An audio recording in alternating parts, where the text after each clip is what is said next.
નમસ્કાર, આપ જોઈ રહ્યા છો નેશન પ્લસ ન્યૂઝ. હું છું આપની સાથે હેતલ ગોળ.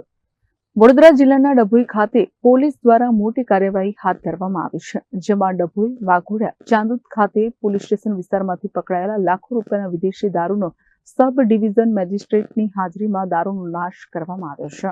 ડભોઈ સહિત આસપાસના વિસ્તારોમાં પ્રોહિબિશનના ગુનાઓમાં જપ્ત કરાયેલા મુદ્દામાલના નિકાલની પ્રક્રિયા હાથ ધરવામાં આવી હતી.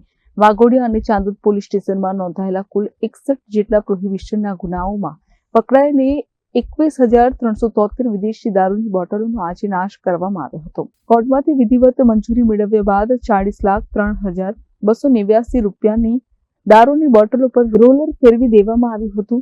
આ કામગીરી સબ ડિવિઝન મેજિસ્ટ્રેટ રવિરાજસિંહ પરમારની અધ્યક્ષતામાં કરવામાં આવી હતી.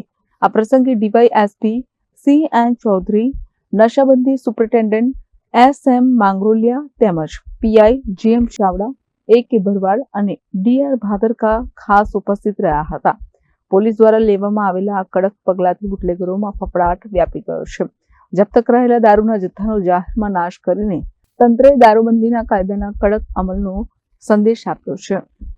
મિત માછી, નેશન પ્લસ ન્યૂઝ, ડભોઈ.